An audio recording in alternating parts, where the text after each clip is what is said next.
And that's genetically determinable. And this is where we say that we can understand genetically that you have the poor endothelial, but you're not sick. You're not born sick. Yeah. Put the wrong load on it. You better pay attention and do the things that really are needed, because what's scary now is I'm having guys I went to college with playing golf drop dead of a heart attack. Yeah. It's like, damn. Welcome to the Peptides and Longevity Podcast, redefining aging and transforming health. Each week, Dr. Kent Holtorf will dive into groundbreaking science, innovative therapies, and the future of health and longevity. Alongside visionary physicians and experts, we'll explore how peptides, cutting-edge medicine, and lifestyle strategies can redefine the way we age.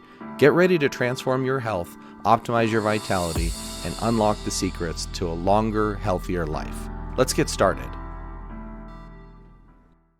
Today we'll be talking with Kashif Khan, who is executive officer and founder of the DNA company, where basically personalized DNA, checking your DNA and seeing how that affects the system.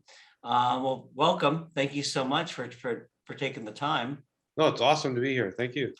Great. And a little bit more about Kashif is that he's this is in personalized medicine. He's been a pioneer through unique insights in the human genome.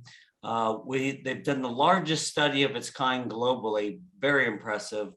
The DNA companies develop a functional approach to genomic interpretation, overlaying environment, nutrition, and lifestyle on the genetic blueprint to create personalized and deterministic health outcomes.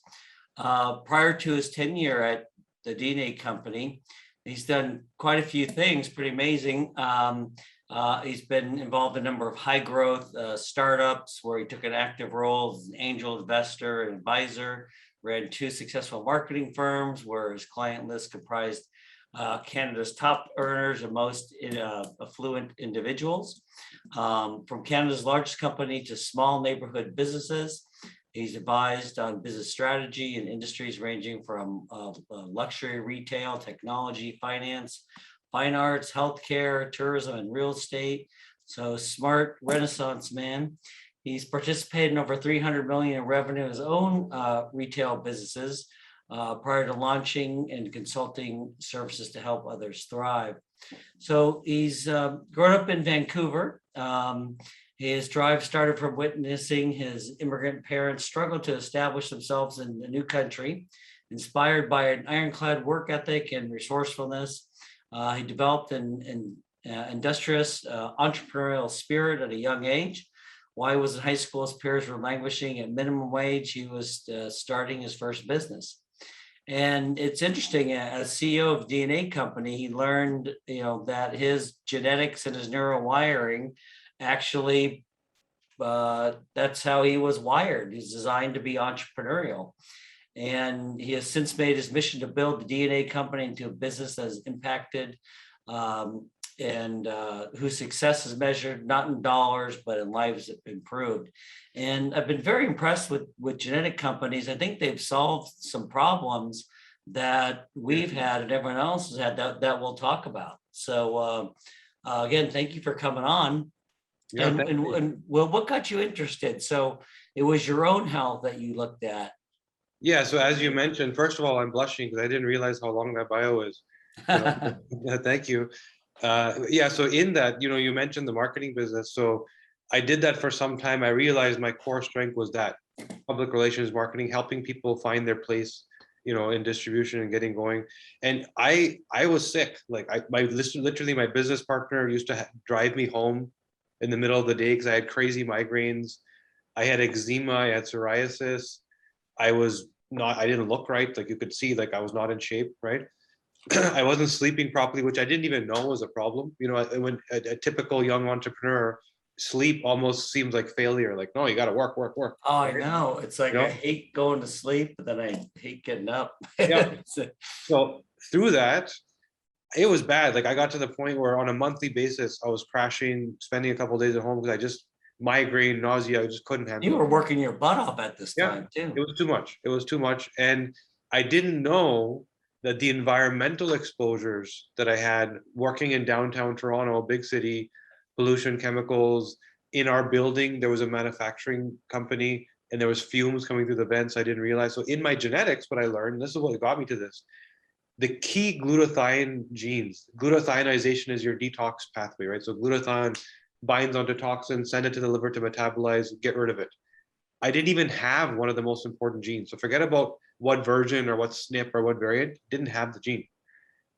The other one, I had the suboptimal version, and one I was doing okay. So this toxic exposure I was having was creating a heavy load on my cellular health because I couldn't clear the toxic insult. And then you get to this metabolic inflammatory state where all of a sudden you think you have some kind of autoimmune issue because all these spokes in the central hub of a problem trigger, right? So that led me to discovering myself, making myself healthy. And it was genetics that got me to the true answer, like what was actually wrong. Here's my instruction manual, my human instruction manual, what was broken in the code, right? And that's where I literally took the keys to my marketing company, handed it to the staff and said, thank you very much, you can keep this. I found what I have to work on. I literally walked away, funded the company, and we started going. Well, you need the power right there. And I really like it because it almost always correlates clinically. Like someone has this problem and then you go, oh, no wonder you're missing, this enzyme's very poor, you have this buildup. Yeah, you can't detox. And then you can focus on what actually to do. Exactly. Yeah. And that's the key thing about the genetics is if you're doing it right, and if you're interpreting the report properly, you're removing all the trial and error. It's no longer one size fits all. Let's try this. Let's try this. We actually know what to do up front, right? And all of a sudden outcomes are better. So exactly what you just said. And you tend to overtreat everyone because you don't know. You kind of shotgun it. I remember when I did mine, the guy says, "You don't like hard alcohol, do you?" And I'm like, "No." I wish I did. Like, single malt Scotch, just this, and I can't even smell it. It's so funny. Yeah. But we find it really helps where our patients come on with just a ton of supplements, and you go, you don't need that one, you don't need that one, but you need two of this one, Exactly. And I think that really helps. And but the problem is, it's another thing is for a doctor to learn. Yes. And it is very technical, and you've got to learn a lot. You got to know for years. Yep. So I think that's how your business model helps. That's the gap. So see, I came from the outside. I don't come from this space. I came from marketing, luxury goods, fine art, that type of thing. So I didn't have sort of the blinders that the sort of biotech industry has, that this is the way we do things, right? I didn't have that bias. So coming in, I could see that it was being done wrong. You're forcing if you're a clinician, you're busy. Your staff is busy. You don't have time. You hardly have time for your family. Forget about learning genetics, right? So, and even if you do learn it, what does this gene mean? You still can't interpret it functionally, meaning how do I now action that? How do I apply that to diabetes or cardiovascular disease or breast cancer? You have to be able to reverse engineer, interpret it. So what we said is it only will get adopted if we make it easy to use.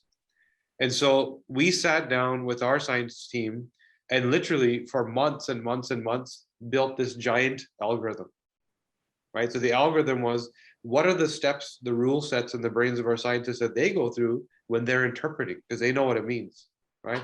And we built an AI platform that now does that. So when you get our reports, typically when you get a genetic report, it will tell you, you got this gene, this gene, this gene, and then you got to figure out, okay, so what does that mean? What's the impact of the gene? This gene? So what we say is anxiety, low, medium, high risk.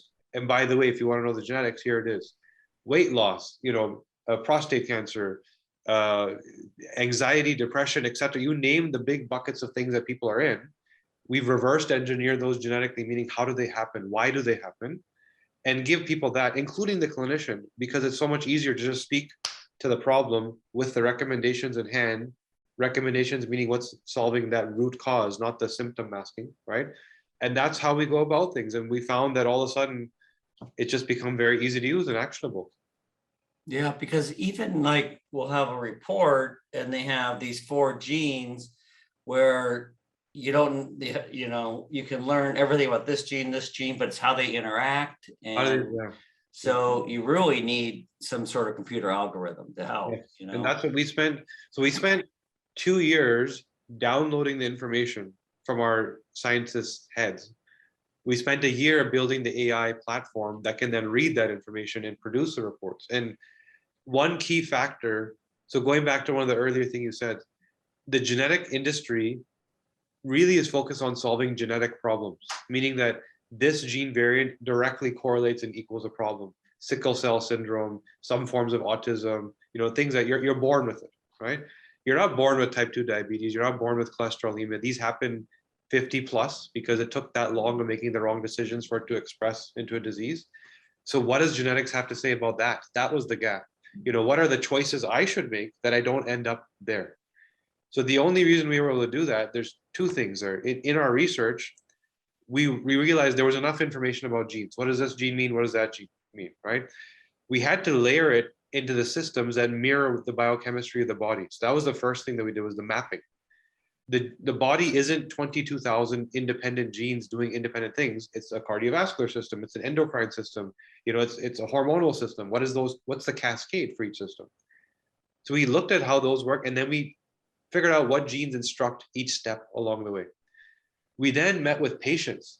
So we spent 2 years meeting 6,000 people, one by one, by one, by one, by one, to say, okay, this profile leads to 80% chance of Alzheimer's.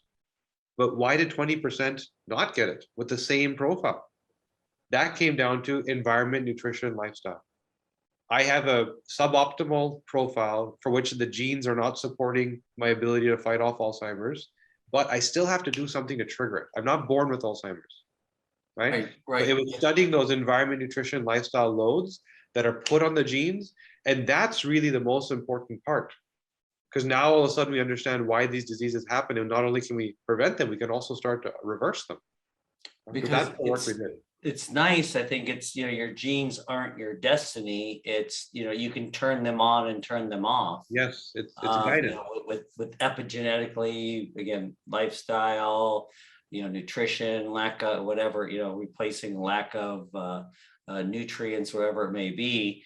And I think that's such a problem. We're just getting bombarded with so many toxins, and all our food is devoid of nutrients. And so, if you're genetically prone to get it, or it's like my mom would smoke 5 packs a day of cigarettes, and she'd say, "Oh, well, Lois didn't get cancer, heart disease, well, what you die of heart disease and cancer, Yep. And some people may have some protective gene that others don't. And there's a perfect example. So the endothelial, like, why does heart disease happen? The endothelial, that inner lining of the artery, is where the inflammation starts, right? And that's the very beginnings of most cardiovascular diseases. Yes, it's not a cholesterol problem. Right. Yeah. It's an cholesterol is your body trying to reduce the inflammation. Your body sends cholesterol there to say, hey, you have an inflammation issue because of some toxic load or something. And guess what? I'm going to send cholesterol to actually help you. But when the cholesterol meets toxicity, it hardens and gets deposited. And all of a sudden you have a problem that looks like cholesterolemia, right? But this question, the first question, there's different versions of the endothelial. There's a stainless steel version, there's an okay version, and there's like a paper thin papyrus version that you can poke right through, right?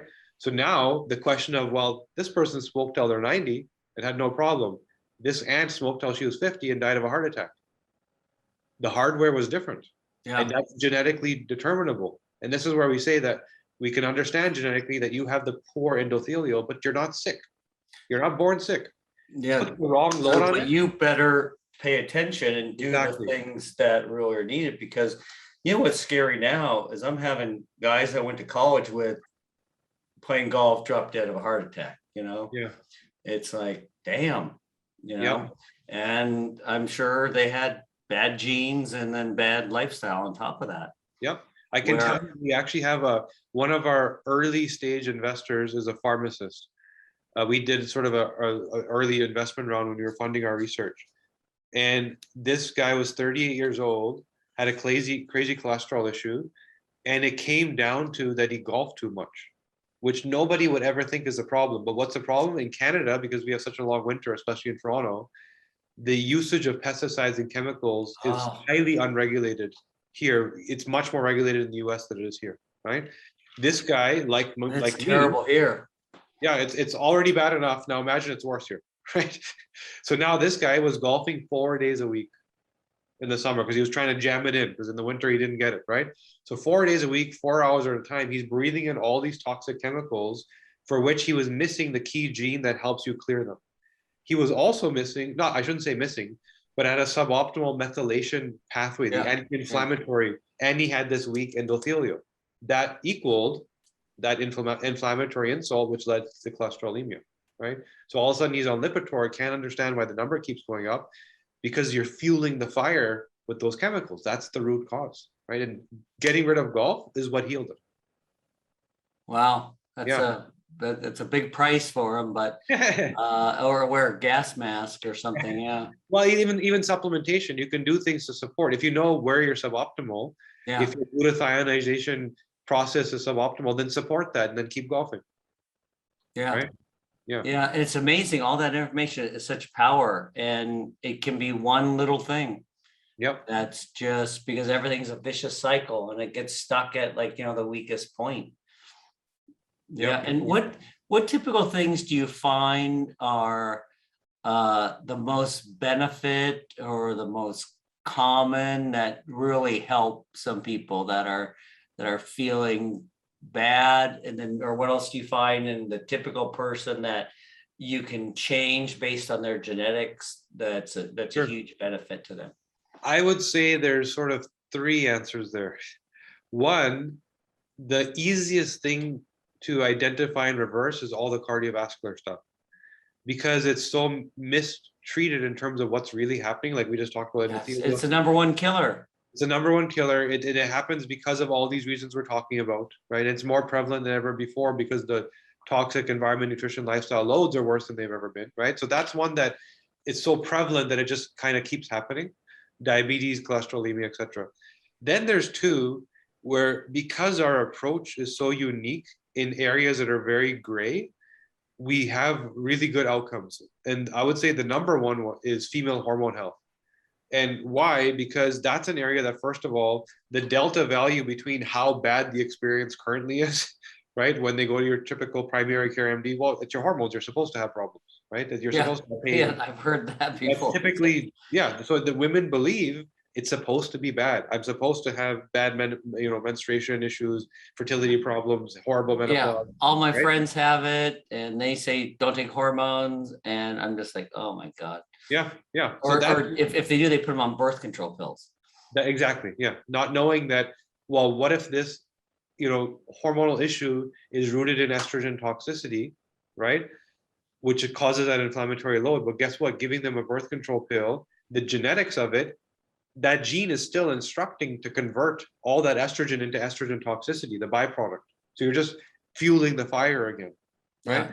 So female hormone health, I would say, because first of all, the current sort of experience isn't the best, and we're very precise about it. That's the one where literally women are crying. They come and they're crying. I can't believe this many years of pain or whatever, and there's a big flip. The other one, or just a little bit more on that. Sure. So what you'll find that they have a gene that will tend to cause the estrogen to convert to more toxic metabolites. So the hormone cascade is very deterministic when it comes to the genes, but in regular practice, it's not treated as that deterministic. Like we're using things like the Dutch test and trying to understand what's happening today. Well, guess what? My menstrual cycle looks like this. So tell me today, it doesn't mean next week or the week before, right? The circadian rhythm of the menstrual cycle is peaks and valleys. And standard reference ranges are 0 to, like 400. Nope, you're normal. You know. So that day to day, what's happening doesn't really inform you. You need to understand the full cascade. So what we look at is progesterone converts to testosterone, converts to estrogen, and then you create an estrogen byproduct, either 2, 4, or 16 hydroxyestrogen. But even in this cascade, you may go from testosterone to DHT, the manly man toxic version, or you may clear it as a clean androgen before converting it into estrogen. Or any one of these steps, you may do a little slower or a little faster, right? So there's so many variables. And this is why you have things like, Kim Kardashian looks like this, and Kendall Jenner, her sister, looks like this, right? Because they have the same mom, different dad. The genetics are so different that she's highly estrogen dominant. So she has the curve, she has the skin, she has the hair. Kendall is highly androgen dominant, right? The cascade is different. So she looks very different. She's thin, lean muscle. So now look at those foundations and you can start to point to the diseases. Over here, it's like fibromyalgia, breast cancer, bad menopause. Over here, it's PCOS, infertility, acne, hair loss, right? And instead of topically dealing with all these things as independent siloed, they're all the same thing. All right, so you're diving deep into peptides and longevity on this podcast, and we're right there with you. Integrative Peptides stands out, trusted by over 10,000 doctors to deliver real results for their patients. These premium peptides are your key to unlocking vitality, recovery, and a longer, stronger life. Visit integrativepeptides.com and use the code PODLIFE for 10% off your first order. Again, integrativepeptides.com. Use the code PODLIFE for 10% off. It's time to elevate your journey, starting now. And we've really found that is if a woman comes in who's like full figured versus like, athletic, and, that this woman's going to need more estrogen. Yeah. That grew up with more estrogen. The other person, a lot of times they're like, I hate estrogen. Okay, just a little bit. It's got to be balanced with the testosterone, and they're different ratios, and that's how they grew up, and they're physiologically what they need. I think that's totally true. Or you look at men with, say the gene, they're converting a lot of testosterone to DHT, they're bulky, hairy, but bald, Bald, so, And then the prostate issues, right? That's the DHT also causes the inflammatory load to prostate. And we have men, we deal with a lot of professional athletes.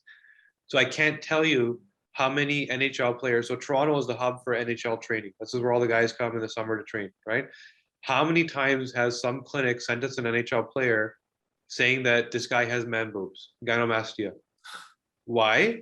Because, performance, he's not recovering the same, he's energy. So they give him an androgel pack or some kind of testosterone.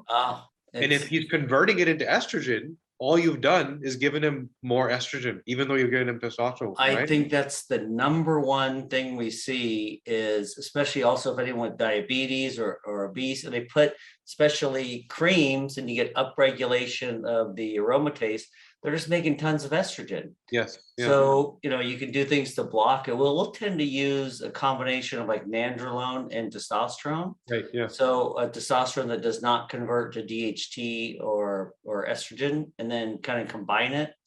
And tone it. A lot of ways to do it. It's kind of like asking 5 chefs the best way to make a cake. You get 6 different answers, but I find that, and I find too, women love like nandrolone. It's less androgenic, right?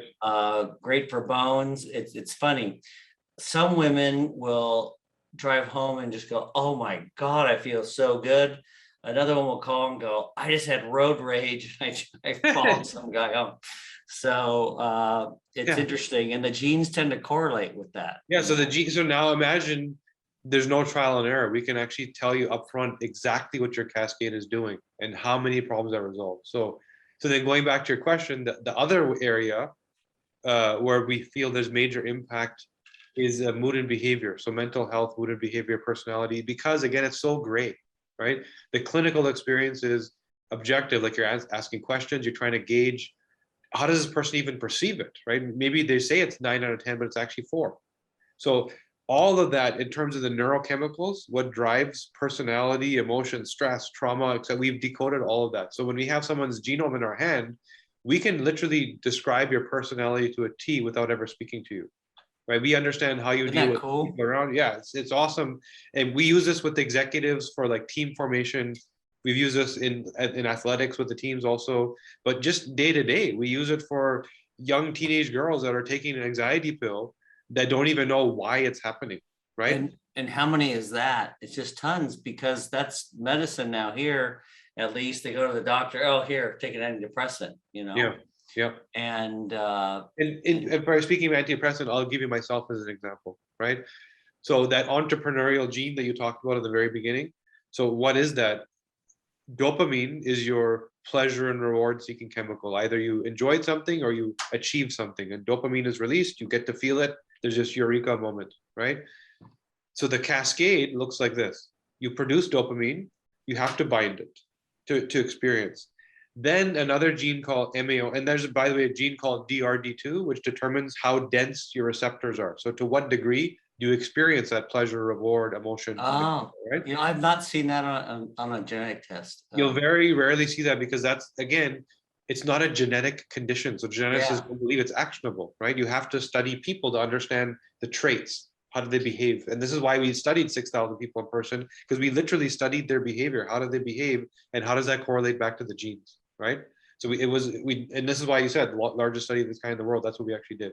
So now, for me, dopamine receptors, I have the least possible density. So the weakest version of DRD2, right? There's a gene called MAO, which is sort of a metabolizer, breaks the dopamine down. I have the fastest MAO. Oh, so you got to be thrill seeker to get that dopamine up. Yeah. And then my COMT enzyme, which is the clearance enzyme, I also have the fastest COMT. So I'm feeling it way down here. And before it's even halfway through, it's broken down and it's gone.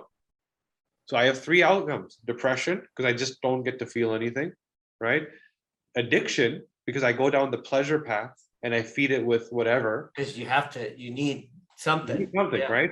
Or achievement, because I go down the entrepreneurial path, which is unintentionally what I did. And you probably need multiple things too, right? You often need multiple things. Now I got to keep it in check. Where, why am I a marketing PR and luxury goods businessman running a biotech company, changing the way genetics is done in clinical practice, when I have no background and I'm teaching geneticists and clinicians how to do this when I have no right to be doing so, right? See, I love that. And I say, I don't care about someone's degree.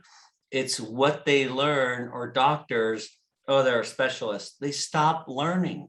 Yeah, they just keep doing what they've been doing 30 years ago. They're board certified in that. Yeah. Or it's like the old, joke. If you got a chronic infection, don't go to infectious disease. If you've got a hormone problem, don't go to an endocrinologist or an OB. They're just doing what they were taught in residency. It's terrible. Yeah. We had that experience all the time. Like myself, again, I don't have the background or my piece of paper with my name on it, but just like 2 weeks ago, I spoke at a medical conference. There was maybe 70, 80 doctors in the room who primarily were focused on female hormone issues, right? And it started off like, who is this guy and why am I here? Right? You get the snob doctors because they don't know. And the less a doctor knows, the more adamant they're right. So then I spoke and I gave the example of how we deal with breast cancer, which we can get into and I can tell you guys. And at the end, I'm not kidding you, no exaggeration. It was 3 hours I couldn't leave the room because of the questions. 3 straight hours, and I was exhausted after. But the example I gave them was, wow, when it comes to breast cancer, everyone has heard about the BRCA gene, right? And when you say BRCA, it's a scary word. It's a 4-letter word. You don't want to hear it, right? And women, I don't want the BRCA gene. Then ask that same woman, what does the BRCA gene do? They have no idea. I should get my breast taken off prophylactically. Joe, what's her name? Angelina Jolie. Angelina Jolie. Double mastectomy. Right? Because she was told that there's a gene that points to the future risk of breast cancer. So what is the solution? Cut the breast off, right? Nobody asked the question, why does the breast cancer happen? Right? So we've already touched on this, but to complete the story, the BRCA gene doesn't cause breast cancer. It's a gene editing gene. What it does is when something else is not working, it goes and fixes it, right? If you have a bad editor, you're not doing the repairs. So if you have the bad version of BRCA, there's more likely that other stuff that's not going well is going to continue to not go well, which then leads to that inflammatory load that causes problem to cells, which eventually leads to disease. So then we have to look at, well, what's not going well? Why breast cancer? right? When you look at breast cancer in terms of demographically, it's typically menopausal women for the most part. It's not 19-year-olds, although you have some, and it's not 80-year-olds, although you have some. It's mostly in that menopause bracket, right? So what happens during menopause is you stop having a menstrual cycle. You're no longer clearing that toxic metabolite. And for the women who are 4-hydroxy or 16-hydroxy fast, the version of the genes that convert the estrogen into that, just because you stopped having a menstrual cycle doesn't mean you stop doing that. The genes are still there that convert any estrogen into that, right? That's what those genes are doing. So now all of a sudden, you're still producing this stuff, maybe not to the same degree. And then you have low progesterone that's not protecting it. That's not, yeah, exactly, yeah. And you may also have poor detox genes like me that are not clearing it, right? So now what does the body do with toxic insults when you don't clear it? It stores it in fatty tissue for women at that age, right? Where do you have fatty tissue? In the hips, in the breasts. What do you have in the breast that was never meant to deal with that level of toxic insult? All these glands and everything, what is the breast made of, right? So all of a sudden, you get into a why root cause, which is actionable. The BRCA gene maybe is not instructing the repair and all the damage that's being done, and so you have a greater chance, but it doesn't cause the breast cancer. It's the estrogen. The thing that you need to get rid of is the estrogen toxicity. That doesn't matter what version of BRCA you have, right? I totally agree. Yeah. So this was the example we spoke of at that conference a couple of weeks ago, and people were like, "Oh, like I've been in medical practice for, like you said, 30 years. I've never heard this." Yeah, well, it's not that it's new science. All of these pieces are known, but nobody's functionally built the maps, which is what we've been doing. Because it reminds me of, things are moving very fast in this integrative, I hate the term alternative, whatever space, right? Right. And things in standard medicine move very slow. Right. It's like, that takes on average 17 years for a proven new concept to get accepted. Let's say you're a test, to accept it in mainstream medicine, unless it's a new drug where there's a sales force out there, Right.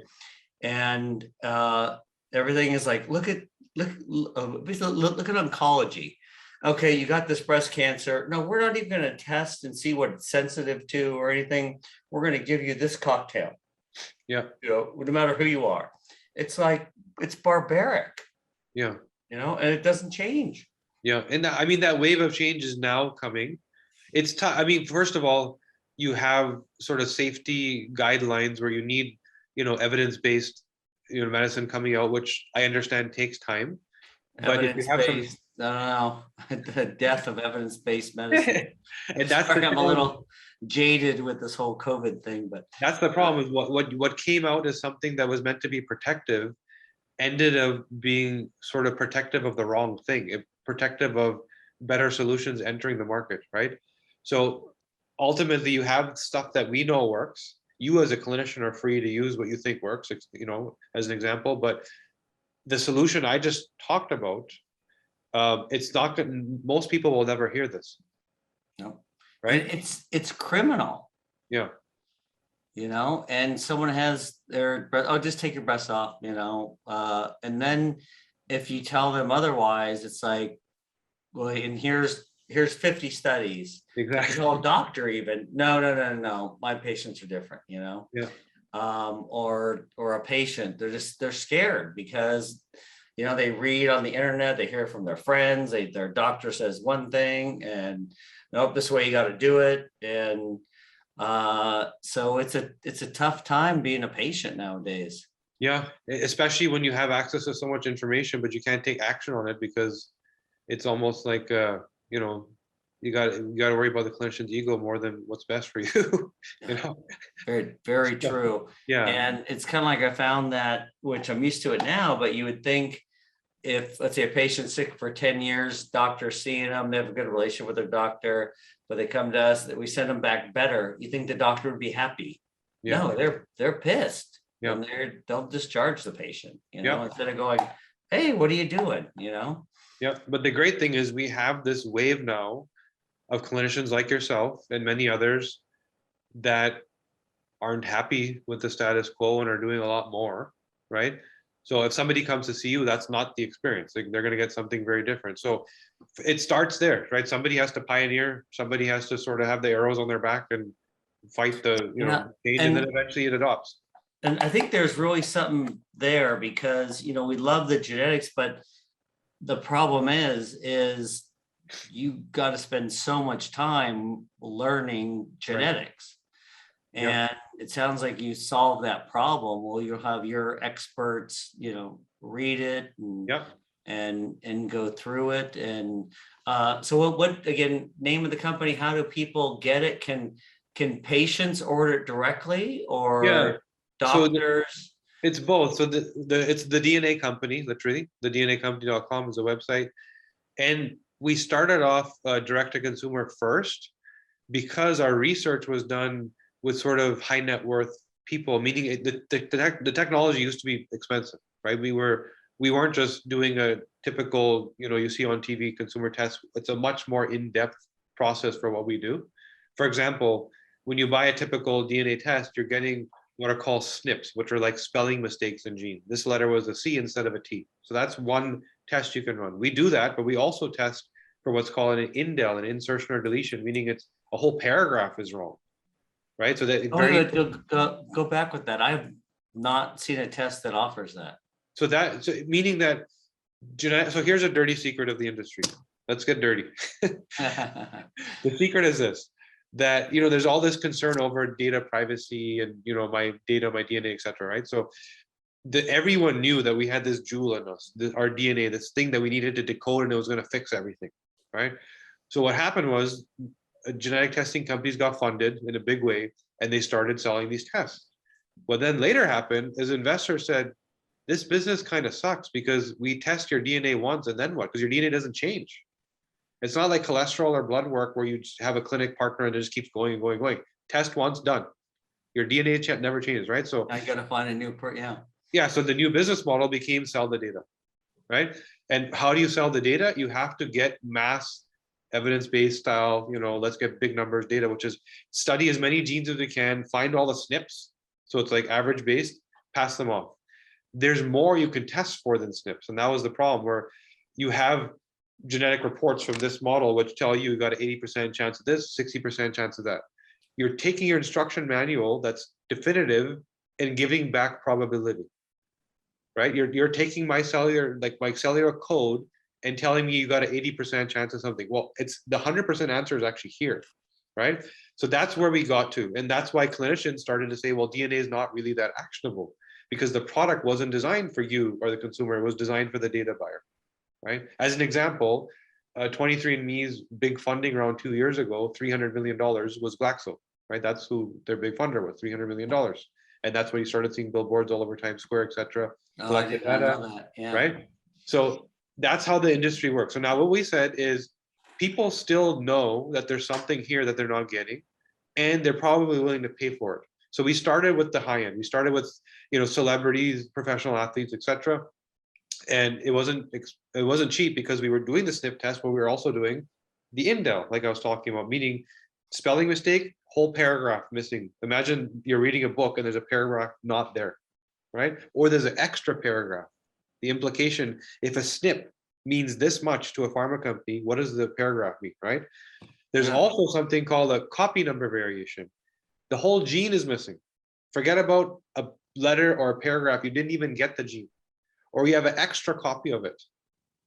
Now, if it's when you mentioned that was a problem with you, I said I've never seen any genetic test report on that. Yeah, it's not for this model of collect mass data and sell it. It's not economically viable because you're now doing 3 separate tests for one person, right? And you also have to know how to interpret it. So what they do in these tests that are the SNP based is they assume. So there's studies that show if somebody has this gene, this gene, this gene, this gene, they've got an 80% chance of having the missing gene, right? But that's still not certain. So what we do is, but you're not testing for it. Yeah. So now that allows us to be so much more actionable because we're not saying you got an 80% chance of something. We're saying that if you have this environment, nutrition, or lifestyle load, it's 100% chance. And nobody can be that certain. You can't predict the future. Yeah, that's a good motivator to make a change, right? Yeah, but all of a sudden the science is there. There's plenty of studies that are published to back everything we say. but we're interpreting it better. We're putting the package together in terms of how do I take this That's thing? the key, is trying to filter the big data. There's like, Yeah. when I grew up and writing a book or a paper, you have to go down to the medical library, find the damn research article, if the book's even there, photocopy it, and it's whoever had those things, and people would sell their files of studies, right? Yeah, Now it's bombarded with so much information. It's who can sort the information yeah, yeah, is the big difference. yeah. And that's So, what our yeah. core strength is, that it's anybody can run a DNA test. You can literally go buy a DNA machine and put it in your basement and start running DNA, right? I had a patient who got her whole genome, basically done, and just a line of just Yeah. DNA code. She puts on my desk. She goes, "Tell me what's wrong with me." I'm like, I could spend 10 years. I can never tell you. Yeah. Yeah. So so a lot of your audience probably knows Dave Asprey, the founder of Bulletproof Coffee, right? So he's actually an investor in our company. He's one of our advisors that helps us learn solutions, etc. So why did that happen? He did a $50,000 full genome sequence. It's out of Europe, and they're one of the more expensive ones. You can get a full genome sequence for $1,000 now, right? But these guys just dive a lot deeper and give you more interpretation. He said that the reason he invested is he learned more from our $400 or $500, whatever he paid at the time, than he did from the 50,000. Because again, we don't do the whole genome sequence, the 22,000 genes, because most of them you can't do anything about. Yeah. Right? And we're not looking for genetic conditions. There's enough people out there doing that. We're not looking for sickle cell. What we're looking for is 90% of the healthcare budget is spent on chronic disease, which for the most part is preventable. And genetics doesn't address. So you focus on the stuff that you can change. If you can't change it, hey, you got that. Okay, thanks. Yeah, exactly. So that's what we do, and it's been an awesome ride, because now all of a sudden we see the change, the outcomes, and we believe, like you said in the very beginning, this is going to sort of shift the gears of medicine. It's going to make things more personalized. Nice. And do you have one test where it's everything, or do you have subsets if people want them? Or so what we do, the core test, we have a flagship product that comes out of the test, which we call the 360 report, meaning it covers all of what most people seem to need: cardiovascular, mood and behavior, which kind of drives everything, immunity and inflammatory response, or your detox and, right?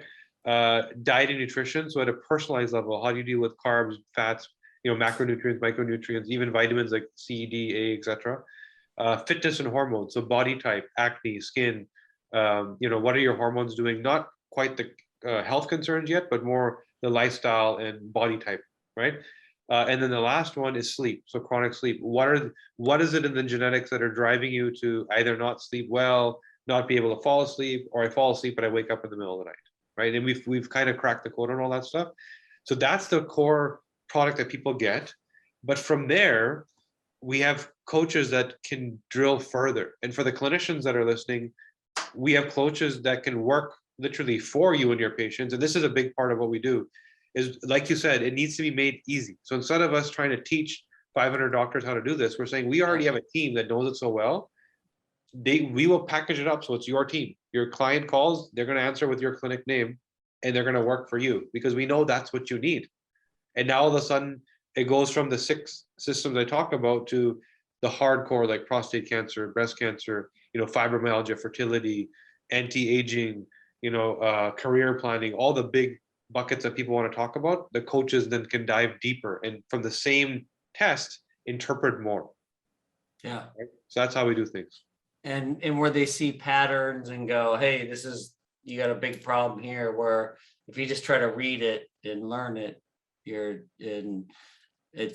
it doesn't come across well with patients either, when they know you don't know, because there's so much to know with it.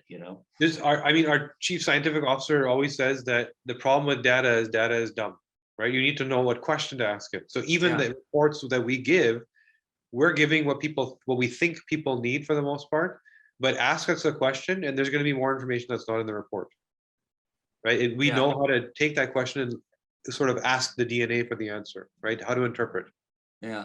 No, I love that. And tell me more about the study that you did. So what we did was, We started with female hormone health, we trickled then into cardiovascular, and then we branched off into other things. So we said that going back to the evidence-based model, we're not trying to get a drug. We're not doing this to work with Health Canada or FDA. We're doing this to truly figure out how to best help people. And we figured the only way to do that is you have to go N of one, meaning that each individual person is a separate study. If we truly want to take what DNA was meant to be, personalization, why are we depersonalizing it and creating an evidence-based study of this works on 7 out of 10 people, right? So that's what we did differently. We self-funded it because, when it comes to those types of studies, you don't fit the mold. That's not how research is done. Well, we're not trying to reach that outcome. We're looking for a different outcome.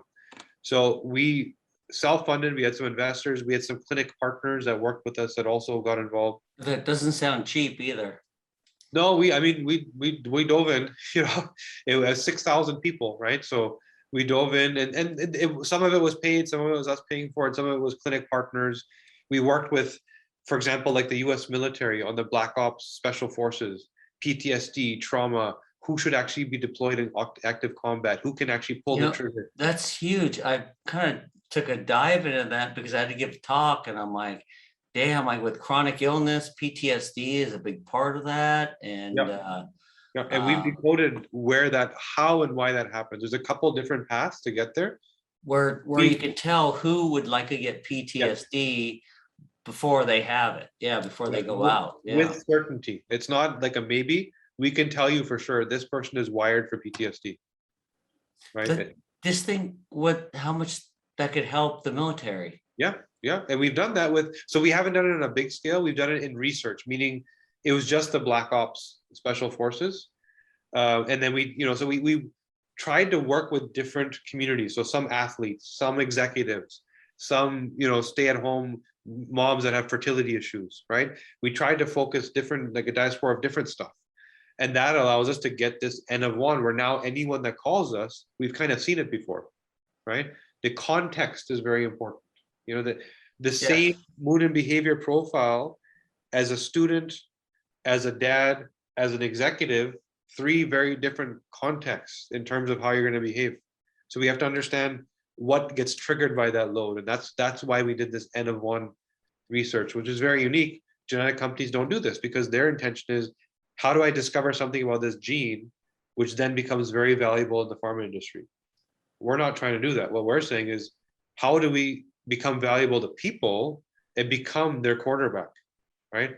That's what we're trying to do. It's scary. Everything's data selling, Yeah. And they may not, they'll take your name out of it, but they're selling your data, Yeah, that's what it is. Yeah. Yeah. I haven't had a chance to use your test, but everything I went through, I'm like, damn, they're doing it different, and it solved the problems that we were having with it. Yep. Yeah. So that's what we did, is we literally interviewed. We spent 1 month interviewing 60 different clinicians of different sorts to literally ask them, what is your problem, right? Why don't you use genetics in practice? And so we didn't say, here's what we make, go sell it. Yeah. We said, what do you need? And that we'll go make that. So that's what we did. Try to put the square peg in the round hole. Yeah. Thing. Because we know this tool is so powerful, whether for the consumer or whether for a clinician, if it's not usable, if it's not easy, right? And I'll actually give the credit to one man. There's a gentleman named Jason Taffler, who is the chief digital officer for Rogers, which is one of Canada's big telecom, equivalent of your AT&T, right? The Rogers here. So he was our patient. His son has behavioral development issues. And so he loved what we did, but it was a deep clinical, like our scientists were with him working. He said, all you need to do is make this easy to use. That's all that's missing, right? He said, that's your biggest problem. And so literally we did that for the next year. We funded the AI, the platform. We interviewed a bunch of doctors saying, how can we make this easier? We interviewed consumers and said, how can we make this easier? And we're there now, right? So that's what we did. Nice. Impressive. So if a doctor or patient wants to find you again and order these kits, where would they go? So yeah, the DNAcompany.com. I would suggest that, if it's a clinician, contact us and we'll help you. We actually do, even though you don't need it, we have training. There's tons of video and resources. And even if you just want to learn, forget about whether you want to be testing or not. Yeah. If people just want to learn, we have tons of educational, like we have a full course that we built for people to learn functional genomics. So if anyone wants to go there, they can. Yeah, so the DNAcompany.com is the website. And from what I understand, for the purpose of the summit, there's a special offer, that's being offered, and that will be, I'm sure, shared somehow to everybody. Okay, yeah. So I was gonna put you on the spot and say, hey, is there a special deal for the summit? Yeah. So Yeah. In fact, I think there's like a webinar that's explaining that. So we'll share that with everybody, and if they want to attend, listen, they can. And whether just to learn, we invite you just to learn. We'll dive deep into a couple things. But if you also want to participate and work with us, we're happy to work with you. sounds great. I think you got solved a major problem in this industry, and so I'm gonna go and order them for our clinic. And first of all, I'll do them myself and see why I'm so crazy. But yeah,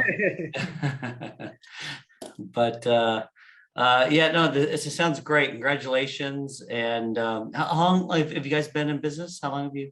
So we informally started the research in 2017, and we ended up formally like incorporating in 2018, where we put investor money into the company, and we just worked 24 hours a day for 3 years, and here's where we're at. Nice. Yeah. Congratulations. You obviously know your stuff, and really enjoyed speaking with you and learned a lot. So it's nice because I think I know what's missing in our genetics test too. So and that's what it is, Yeah. So I'll be ordering some, and maybe I'll call you when I get my results back. And Yeah, we'll dive deep and figure out what's wrong with you. take a while.